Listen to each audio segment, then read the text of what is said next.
सभी दोस्तों का हमारा नमस्कार। आप सभी किसान साथियों को हमारे YouTube Awadh live TV channel पर बहुत बहुत स्वागत है। मैं हूं आपका दोस्त राहुल चौरसिया। दोस्तों, आप हमारे पीछे देख सकते हैं यह पूरा सेटअप जो हमारा बना हुआ है 1000 स्क्वायर फीट का है, और जिसमें कि हमारा 2540 पौध हमने स्ट्रॉबेरी का रोपाई किया है। आज इस वीडियो में आप जानेंगे हाइड्रोपोनिक में जो हम न्यूट्रिशन इसमें देते हैं कैसे हमें चलाना चाहिए, और हमारा पानी का पीएच क्या होना चाहिए, और हम जब इसमें कोई भी बीज लगाते हैं या कोई भी इसमें ट्रांसप्लांट करते हैं तब हमें क्या इसका टीडीएस होना चाहिए, पानी का पीएच क्या होना चाहिए। जो भी जानकारी है मैं आपको 100% सही जानकारी दूंगा, ताकि किसान अगर ये तकनीक का उपयोग करते हैं तो उनका जो फसल है वो एक अच्छा आमदनी भी निकाल सके और उनका उत्पादन भी अच्छा हो। तो जिस प्रकार हमें प्रशिक्षण मिला हुआ है वही हम आपको शेयर करेंगे, और जो हम करते हैं वही हम आपको शेयर भी करेंगे। तो सही जानकारी पाने के लिए वीडियो को लास्ट तक देखें, तभी आपको सही जानकारी मिलेगा। किसान साथियों, जिस प्रकार आप देख रहे हैं, इसके अलावा हमारे पास 3 एकड़ आलू का फसल है, और 3 एकड़ आलू के फसल में हम 1200 पैकेट आलू का उत्पादन लेते हैं, और हमारे पास 1 लाख पत्ता गोभी और फूल गोभी का पौध भी हमारा लगा हुआ था, वो हमारा पूरा खाली हो चुका। उसमें हमने आलू का बिजाई किया है नवंबर के महीने में, और इसके अलावा हमारे पास 1 एकड़ मिर्च भी है, और 1 एकड़ हमारे पास बीन्स है। जो भी सब्जी की खेती है सारी सब्जी की खेती में करता हूँ, और जो जानकारी मैं दूंगा इस चैनल के माध्यम से किसान का 100% सही उपाय बताऊंगा। दोस्तों, अगर आप हाइड्रोपोनिक खेती करते हैं या आप करना चाहते हैं तो जो इसमें न्यूट्रिएंट दिए जाते हैं, अगर आप उसका सही ढंग से गणित सीख लेते हैं तभी आप हाइड्रोपोनिक खेती कर सकते हैं। तो जो हमारा अनुभव है और जो मैं खुद करता हूं और इसका जो हमें प्रशिक्षण मिला हुआ है वही हम आपको शेयर कर रहे हैं। तो किसान साथियों, हाइड्रोपोनिक में सबसे पहले आपका जो पानी का पीएच है वो आपको मेंटेन रखना है। तो अगर आप पानी का पीएच नापते हैं मशीन से, आपको अगर 7, 8, 9 जो भी मिलता है, तो उसके लिए आपको कम करने के लिए सिट्रिक एसिड का आपको प्रयोग करना है। आप इसे एक बोतल में घोल बनाकर रख देंगे, और उसके बाद थोड़ा आप पानी में डालेंगे, उसके बाद आप कोई भी डंडा से हिला देंगे, तब आप उसे नापेंगे। आपका पानी का पीएच 6 से 6.5 होना चाहिए। आपको ये मेंटेन रखना है। और दूसरी चीज़ इसमें क्या है, जो हम फर्स्ट में रोपाई करते हैं, चाहे स्ट्रॉबेरी हुआ, चाहे धनिया का हम बिजाई करते हैं, चाहे टमाटर का रोपाई करते हैं, तो जो इसका हमें न्यूट्रिएंट इसमें हम देते हैं वही हम आपको बताएंगे। तो किसान साथियों, पहली श्रेणी में हमारा NPK 19-19, और इसके बाद हमारा इसमें पड़ता है माइक्रो न्यूट्रन। ये 2 चीज़ इसमें हम डालते हैं, और एक हम डालते हैं अभिमन्यु कंपनी का माइक्रोमैक्स। ये 3 चीज़ डालते हैं, और शुरुआती अवस्था पर इसमें हमारा जो TDS तीनों का रहता है 350 से लेकर 450 तक हम रखते हैं। पहली अवस्था पर जब हम पहले दिन इसमें पानी चलाएंगे तो हमारा 350 रहेगा। उसके बाद इसमें जब हम दूसरा पानी चलाते हैं, जिस प्रकार आप ग्रो बैग देख रहे हैं ड्रिप लगा हुआ है, आप एक दिन छोड़कर दूसरे दिन चलाना पड़ता है। लेकिन वहीं आप अगर इस समय दिसंबर का महीना चल रहा है, 22-23 दिसंबर है, तो 23 दिसंबर के समय स्ट्रॉबेरी का अगर आप रोपाई करते हैं तब आपको इसमें नहीं चलाना है कम से कम 15 से 20 दिन तक, नहीं तो इसमें फंगस ज़्यादा लगते हैं। स्ट्रॉबेरी के लिए नमी ज़्यादा नहीं होना चाहिए हाइड्रोपोनिक में। तो किसान साथियों, दोस्तों, जो 13 न्यूट्रिएंट है इसे हम आपको सही से समझा देते हैं। अगर आप इसका एक बार सही ढंग से सीख लेते हैं तब आप बहुत ही आसानी से एक ही दिन में कर सकते हैं। तो दोस्तों, जो NPK 19-19 है, यह एक ऐसा खाद है जिसमें कि आपको नाइट्रोजन 19% और फास्फोरस 19% और पोटेशियम 19%, ये तीनों हमारे पौधे के लिए बहुत ही ज़रूरी है। जिसमें कि ये हमारे फसलों पर कैसे काम करता है। नाइट्रोजन हमारे पूरे पौधों का विकास करता है और पत्तियों का भी विकास करता है। इसमें तीनों नाइट्रोजन, फास्फोरस और पोटेशियम तीनों 19-19% पाया जाता है।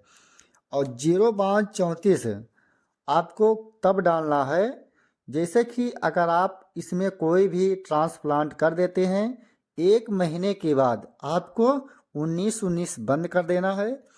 तब आपको चलाना है 0-34 और दूसरा रहेगा आपको माइक्रो न्यूटन।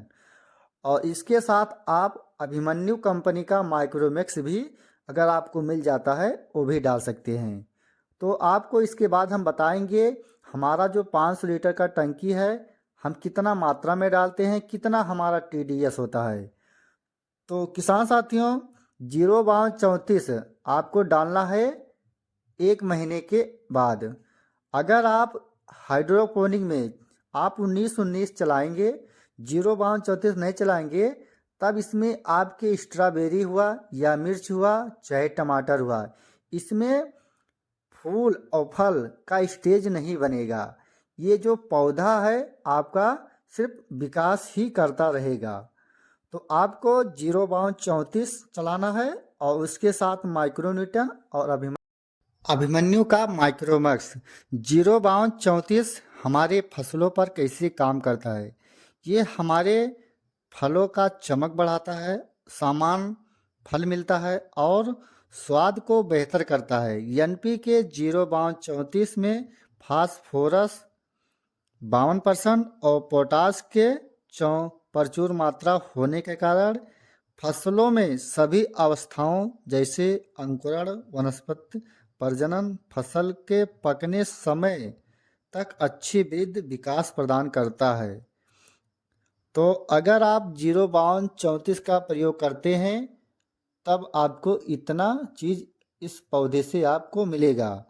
और जिससे कि आपके स्ट्रॉबेरी हुआ या आप मिर्च लगाते हैं, इसमें सारे में फल आ चुका है, तब आपको 1 NPK लेना है दोस्तों। वो रहेगा आपका 0-0-50। इसमें पोटास ही पाया जाता है 50%। पोटास का काम क्या है कि हमारा जो दाना रहता है, चाहे मिर्च हुआ चाहे गेहूँ हुआ, तो हम पोटास को इसलिए डालते हैं कि जो हमारा फल है वो वजनदार हो और क्वालिटीदार हो।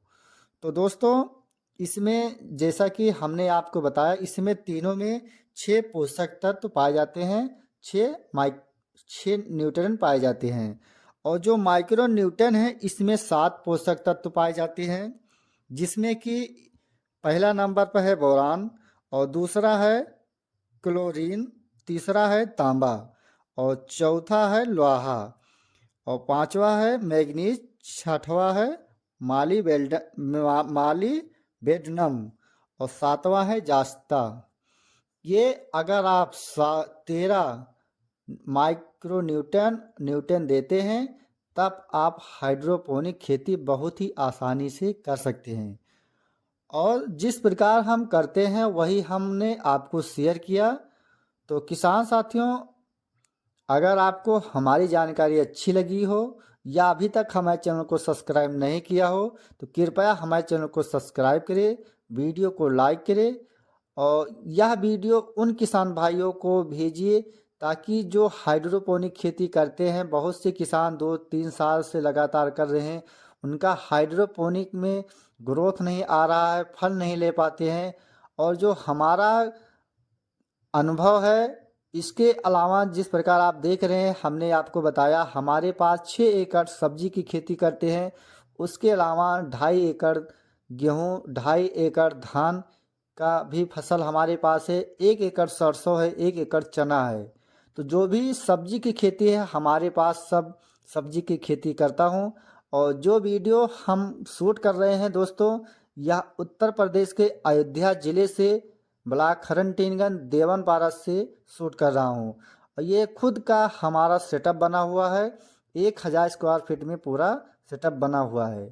तो अगर आप हाइड्रोपोनिक में कोई भी ट्रांसप्लांट करते हैं या आप बिजाई करते हैं तो जो इसमें पानी का TDS रहेगा, आप शुरुआती दौर पर 1 महीना तक आपको बहुत ही मेंटेन रखना है। अगर आप ज़्यादा कर देंगे तब आपका जो पौधा रहेगा नुकसान उठा लेंगे।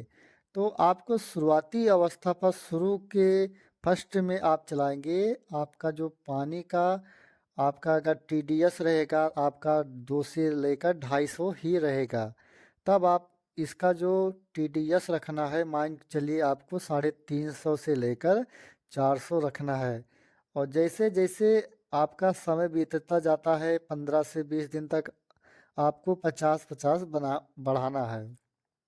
तो इस प्रकार आप 60 से 65 दिन का फसल हो जाता है, आपको 9 से 950 TDS रखना है। और जो हम 500 लीटर में सारा चीज़ घोल बनाते हैं, हमारा शुरुआती दौर पर 19-19 था। 500 लीटर पानी में 150 ग्राम और 052-34 हम लेते नहीं थे पहली श्रेणी में। और उसके बाद हमारा रहता है माइक्रो न्यूटन 200 ग्राम। और उसमें क्या करते हैं, अभिमन्यु कंपनी का माइक्रोमैक्स 50 ग्राम। ये तीनों चीज़ हम मिलाकर डालते थे और हमारा 450-500 TDS बनता था। और दूसरी श्रेणी में जो मैं चला रहा था वो हमारा 052-34 200 ग्राम और उसके साथ माइक्रो न्यूटन 200 ग्राम और अभिमन्यु कंपनी का माइक्रोमैक्स ये 50 ग्राम। ये तीनों चीज़ को मैं घोल बनाकर जब 5 लीटर पानी में डालता हूँ तो हमारा 900 से लेकर 950 रहता है। और पानी का जो pH रहता है वो 6 हम रखते हैं।